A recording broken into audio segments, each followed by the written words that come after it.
ದೇಶದ ಇಂದಿನ ಪ್ರಮುಖ ಸುದ್ದಿಗಳನ್ನ ಒಂದೊಂದಾಗಿ ನೋಡ್ತಾ ಹೋಗೋಣ. ನಾನು ರಂಜಿತಾ ರೇವಣ್ಣ. ಮೊದಲನೆಯದಾಗಿ ರಷ್ಯಾ ಅಧ್ಯಕ್ಷ ವ್ಲಾಡಿಮಿರ್ ಪುಟಿನ್ ಭಾರತದ ಭೇಟಿಗೆ ದೆಹಲಿಯಲ್ಲಿ ಭದ್ರತೆಯನ್ನು ಬಿಗಿಗೊಳಿಸಲಾಗಿದೆ.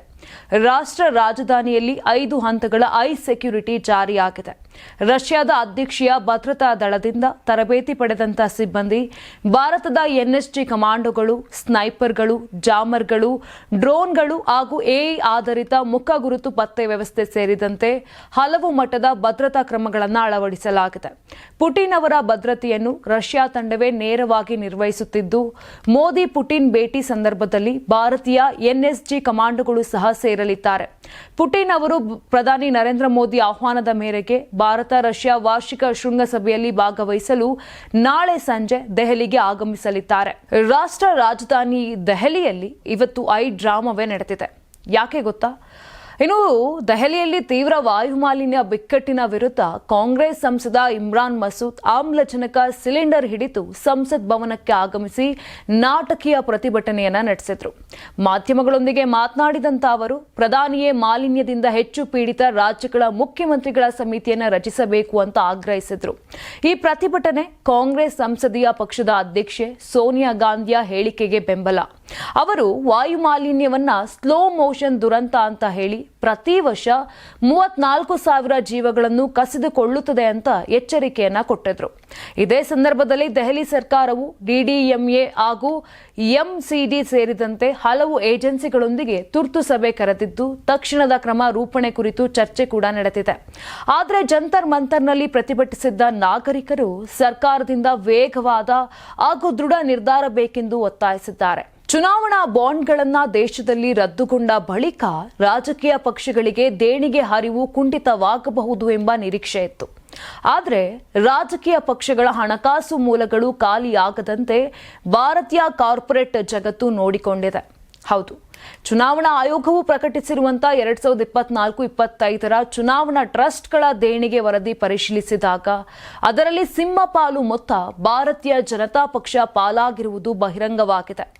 ಟಾಟಾ ಗ್ರೂಪ್ ನಿಯಂತ್ರಿತ ಪ್ರೋಗ್ರೆಸಿವ್ ಎಲೆಕ್ಟ್ರಾಲ್ ಟ್ರಸ್ಟ್ ಅಂದರೆ ಪಿಇಟಿ 2024-25ರಲ್ಲಿ ಒಟ್ಟು ಬರೋಬ್ಬರಿ 915 ಕೋಟಿಯನ್ನ ರಾಜಕೀಯ ಪಕ್ಷಗಳಿಗೆ ಹಂಚಿದ್ದು, ಅದರಲ್ಲಿ ಬಹುಪಾಲು ಅಂದರೆ 83% 757.6 ಕೋಟಿ ಬಿಜೆಪಿಗೆ ಹರಿದು ಬಂದಿದೆ.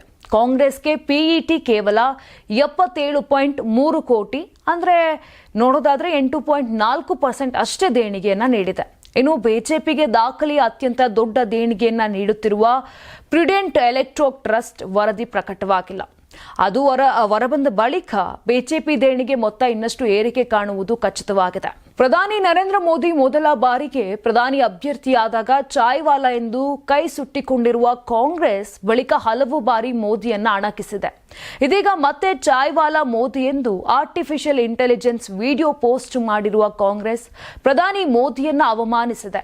ಪ್ರಧಾನಿ ನರೇಂದ್ರ ಮೋದಿ ಅಂತಾರಾಷ್ಟ್ರೀಯ ವೇದಿಕೆಯಲ್ಲಿ ಚಹಾ ಮಾರುತ್ತಿರುವ ಎಐ ಜನರೇಟೆಡ್ ವಿಡಿಯೋ ಪೋಸ್ಟ್ ಇದೀಗ ಭಾರಿ ವಿವಾದಕ್ಕೆ ಕಾರಣವಾಗಿದೆ. ಕಾಂಗ್ರೆಸ್ ವಿರುದ್ಧ ಬಿಜೆಪಿ ಕೆಂಡಮಂಡಲವಾಗಿದ್ದಾರೆ. ಸಾರ್ವಜನಿಕ ವಲಯದಲ್ಲೂ ಭಾರಿ ಆಕ್ರೋಶ ವ್ಯಕ್ತವಾಗ್ತಿದೆ. ಕಾಂಗ್ರೆಸ್ ವಕ್ತಾರೆ ರಾಗಿಣಿ ನಾಯಕ್ ಈ ಪೋಸ್ಟ್ ಮಾಡಿ ವಿವಾದವನ್ನು ಸೃಷ್ಟಿಸಿದ್ದಾರೆ. ಈ ಎಐ ವಿಡಿಯೋದಲ್ಲಿ ಪ್ರಧಾನಿ ನರೇಂದ್ರ ಮೋದಿ ಅಂತಾರಾಷ್ಟ್ರೀಯ ವೇದಿಕೆಯಲ್ಲಿ ಭಾರತವನ್ನ ಪ್ರತಿನಿಧಿಸುವ ರೀತಿ ಚಿತ್ರಿಸಲಾಗಿದೆ. ಮೋದಿ ಹಿಂಭಾಗದಲ್ಲಿ ಭಾರತ ದೇಶದ ಧ್ವಜ, ಇತರ ದೇಶಗಳ ಧ್ವಜ, ಬಿಜೆಪಿ ಧ್ವಜಗಳನ್ನು ಚಿತ್ರಿಸಲಾಗಿದೆ. ಅಂತಾರಾಷ್ಟ್ರೀಯ ಶೃಂಗಸಭೆಗಳಲ್ಲಿರುವಂತೆ ದೇಶದ ಪ್ರಮುಖ ನಾಯಕರ ಭೇಟಿ ವೇಳೆ ಕಾಣಿಸಿಕೊಳ್ಳುವ ರೀತಿ ಧ್ವಜಗಳನ್ನು ಚಿತ್ರಿಸಲಾಗಿದೆ. ಈ ವೇದಿಕೆಯಲ್ಲಿ ಭಾರತವನ್ನು ಪ್ರತಿನಿಧಿಸುವ ಪ್ರಧಾನಿ ಮೋದಿ ಚಾಯ್ ಚಾಯ್ ಬೋಲೋ ಚಾಯ್ ಎಂದು ಚಹಾ ಮಾರಾಟ ಮಾಡುತ್ತಿರುವ ವಿಡಿಯೋ ಇದಾಗಿದೆ. ಇದೀಗ ವಿಡಿಯೋ ಎಲ್ಲೆಡೆ ವೈರಲ್ ಕೂಡ ಆಗಿದೆ. ಬಹಳಷ್ಟು ಆಕ್ರೋಶ ಕೂಡ ವ್ಯಕ್ತವಾಗ್ತಾ ಇದೆ. ನಮ್ಮ ದೇಶದಲ್ಲಿ ಈಗಾಗಲೇ ಮುಂಬೈ, ಅಹಮದಾಬಾದ್ ನಗರಗಳ ನಡುವೆ ಬುಲೆಟ್ ಟ್ರೈನ್ ನಿರ್ಮಾಣಕ್ಕೆ ಕಾಮಗಾರಿ ವೇಗವಾಗಿ ನಡೀತಾ ಇದೆ. ಇನ್ನು ದಕ್ಷಿಣದ ಬೆಂಗಳೂರು ಮತ್ತು ಹೈದರಾಬಾದ್ ನಗರಗಳ ನಡುವೆಯೂ ಬುಲೆಟ್ ಟ್ರೈನ್ ಕಾರಿಡಾರ್ ಅನ್ನು ನಿರ್ಮಾಣ ಮಾಡುವ ಕಾರ್ಯ ಕೂಡ ಆರಂಭವಾಗಿದೆ. ಬೆಂಗಳೂರು ಟು ಹೈದರಾಬಾದ್ ನಡುವೆ ಬುಲೆಟ್ ಟ್ರೈನ್ ನಿರ್ಮಾಣಕ್ಕಾಗಿ ಮಣ್ಣು ಪರೀಕ್ಷೆ ಮಾಡುವ ಕಾರ್ಯ ಆರಂಭವಾಗಿದೆ. ಬುಲೆಟ್ ಟ್ರೈನ್ ಮಾರ್ಗದ 263 ಕಿಲೋಮೀಟರ್ ಮಾರ್ಗದಲ್ಲಿ ಮಣ್ಣು ಪರೀಕ್ಷೆಗಾಗಿ ಮತ್ತು ಪ್ರಾಥಮಿಕ ಸರ್ವೆಗಾಗಿ ಮಣ್ಣಿನ ಸ್ಯಾಂಪಲ್ ಅನ್ನು ಸಂಗ್ರಹಿಸಲಾಗಿದೆ. ಆಂಧ್ರದ ಕರ್ನೂಲ್ನಿಂದ ಬೆಂಗಳೂರಿಗೆ ಗಂಟೆಗೆ 320 ಕಿಲೋಮೀಟರ್ ವೇಗದಲ್ಲಿ ಬುಲೆಟ್ ಟ್ರೈನ್ ಸಂಚರಿಸಲಿದೆ. ತಲುಪಲು 1 ಗಂಟೆ 20 ನಿಮಿಷ ತೆಗೆದುಕೊಳ್ಳಲಿದೆ. ಇನ್ನು ಮುಂಬೈ ಟು ಅಹಮದಾಬಾದ್ ನಡುವಿನ ಮಾರ್ಗದ ಪೈಕಿ ಸೂರತ್ ಬಿಲಿಮೋರ್ ಮಾರ್ಗದಲ್ಲಿ ಬುಲೆಟ್ ಟ್ರೈನ್ 2027ರ ಡಿಸೆಂಬರ್ನಲ್ಲಿ ಸಂಚಾರ ಮಾಡಲಿದೆ ಅಂತ ಕೇಂದ್ರದ ರೈಲ್ವೆ ಇಲಾಖೆ ಹೇಳಿದೆ. ತುರ್ತು ಸಂದರ್ಭದಲ್ಲಿ ಫೈಟರ್ ಜೆಟ್ನಿಂದ ಪೈಲಟ್ ಅಥವಾ ಸಿಬ್ಬಂದಿ ಹೊರ ಹಾರಲೆಂದು ವಿಶೇಷವಾದ ಏರ್ಕ್ರಾಫ್ಟ್ ಎಸ್ಕೇಪ್ ಸಿಸ್ಟಮ್ ಇರುತ್ತದೆ. ಈ ಎಸ್ಕೇಪ್ ಸಿಸ್ಟಮ್ನ ಪರೀಕ್ಷೆ ಮಾಡುವ ವ್ಯವಸ್ಥೆ ಮತ್ತು ಸಾಮರ್ಥ್ಯ ಕೆಲವೇ ದೇಶಗಳಿಗೆ ಇರೋದು.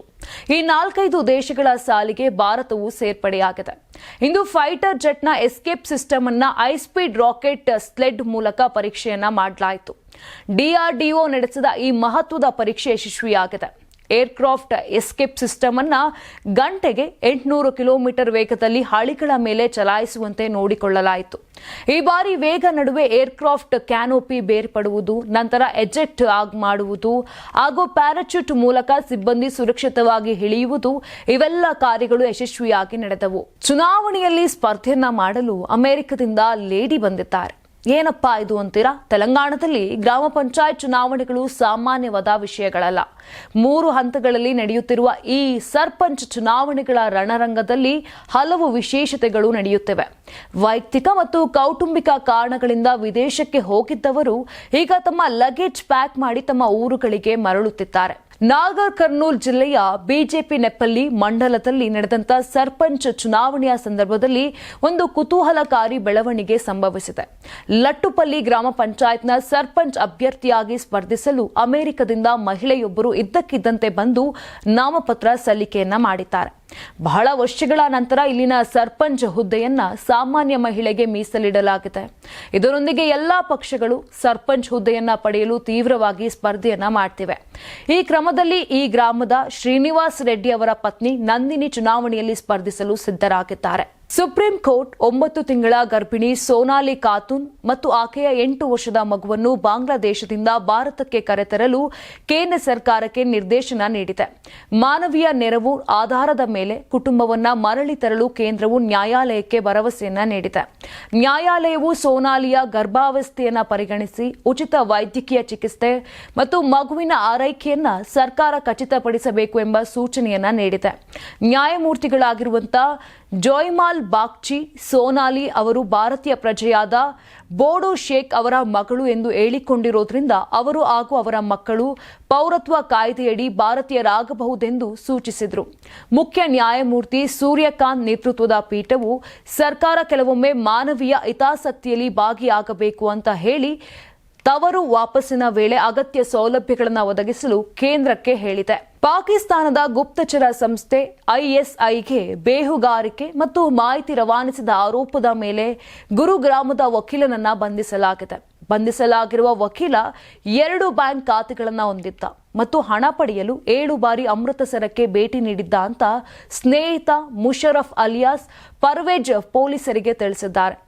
ಮುಷರಫ್ ಪ್ರಕಾರ 2022ರಲ್ಲಿ ಸೋಹ್ನಾ ನ್ಯಾಯಾಲಯದಲ್ಲಿ ಇಂಟರ್ನ್ಶಿಪ್ ಮಾಡುವಾಗ ಬಂಧಿತ ವಕೀಲ ರಿಜ್ವಾನ್ ಜೊತೆ ಸ್ನೇಹ ಬೆಳೆಸಿದ್ರು. ನಂತರ ಮುಷರಫ್ ನ್ಯಾಯಾಲಯದಲ್ಲಿ ಪ್ರಾಕ್ಟೀಸ್ ಮಾಡಲು ಪ್ರಾರಂಭಿಸಿದ್ರು. ರಿಜ್ವಾನ್ ಗುರುಗ್ರಾಮ್ ನ್ಯಾಯಾಲಯದಲ್ಲಿ ಪ್ರಾಕ್ಟೀಸ್ ಮಾಡಿದ್ದ. ಅದ್ಯಾಕೋ ಇಬ್ಬರು ಆಗಾಗ ಕಾನೂನು ವ್ಯವಹಾರಗಳಲ್ಲಿ ತೊಡಗಿಕೊಳ್ತಿದ್ರು ಮತ್ತು ಹಲವಾರು ಸಂದರ್ಭಗಳಲ್ಲಿ ಒಟ್ಟಿಗೆ ಹೊರಗೆ ಹೋಗಿದ್ರು. ಇನ್ನು ರಿಜ್ವಾನ್ ಅವರ ಲ್ಯಾಪ್ಟಾಪ್ ಅನ್ನ ಫೋನ್ನಲ್ಲಿ ಅನುಮಾನಾಸ್ಪದ ವಹಿವಾಟುಗಳು ಪತ್ತೆಯಾಗಿವೆ ಅಂತ ತನಿಖಾ ಸಂಸ್ಥೆಗಳು ತಿಳಿಸಿವೆ. ಪ್ರಕರಣಕ್ಕೆ ಸಂಬಂಧಪಟ್ಟಂತೆ ಹಲವಾರು ಪೊಲೀಸ್ ತಂಡಗಳು ಪಂಜಾಬ್ನಾದ್ಯಂತ ದಾಳಿ ಕೂಡ ನಡೆಸುತ್ತಿವೆ.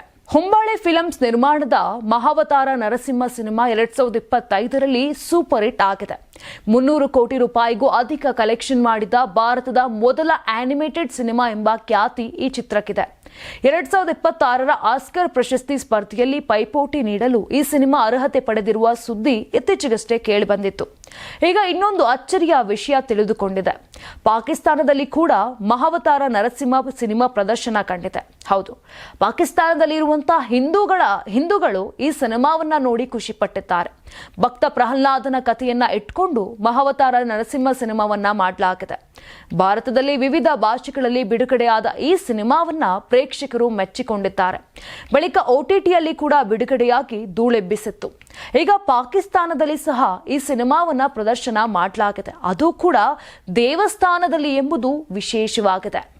ಇದಿಷ್ಟು ಇವತ್ತಿನ ದೇಶದ ಪ್ರಮುಖ ಸುದ್ದಿಗಳಾಗಿತ್ತು. ನಾಳೆ ಮತ್ತೆ ಇದೇ ರೀತಿಯಾಗಿ ದೇಶದಲ್ಲಿ ಏನೆಲ್ಲ ನಡೀತಾ ಇದೆ ಅನ್ನೋ ಒಂದು ಮಾಹಿತಿಯನ್ನ ಅಥವಾ ಸುದ್ದಿಯನ್ನ ಕೊಡ್ತಾ ಹೋಗ್ತೀವಿ. ನೋಡ್ತಾ ಇರಿ ಕರ್ನಾಟಕ ಟಿವಿ, ಇದು ಕನ್ನಡಿಗರ ಧ್ವನಿ. ನೀವು ಸಣ್ಣ ಆಗ್ಬೇಕಲ್ವಾ? ಅದು ಒಂದು ಉತ್ತಮ ಆಹಾರದಿಂದ ಸಣ್ಣ ಆಗ್ಬೇಕಲ್ವಾ? ಪ್ರತಿದಿನ ನಮ್ಮ ಜೀನಿ ಸ್ಲಿಮ್ ನ ಯೂಸ್ ಮಾಡಿ ಯಾವುದೇ ಸೈಡ್ ಎಫೆಕ್ಟ್ ಇಲ್ದಂಗೆ ನೀವು ಸಣ್ಣ ಆಗ್ತೀರಾ. ನಿಮಗೆ ಮಾಧ್ಯಮದಲ್ಲಿ ಕೆಲಸ ಮಾಡುವ ಆಸಕ್ತಿ ಇದೆಯಾ? ಹಾಗಾದ್ರೆ ಕರ್ನಾಟಕ ಟಿವಿ ಡಿಜಿಟಲ್ ಮೀಡಿಯಾದಲ್ಲಿದೆ ನಿಮಗೆ ಒಳ್ಳೆಯ ಅವಕಾಶ. ಆಯ್ಕೆಯಾದವರಿಗೆ ಉಚಿತ ತರಬೇತಿ ಕೊಡ್ತೀವಿ. ತರಬೇತಿ ನಂತರ ಕೆಲಸ ಮಾಡುವ ಅವಕಾಶನೂ ಕೊಡ್ತೀವಿ. ಈ ಕೂಡಲೇ ನಿಮ್ಮ ಮಾಹಿತಿಯನ್ನ ಮೇಲ್ ಮಾಡಿ.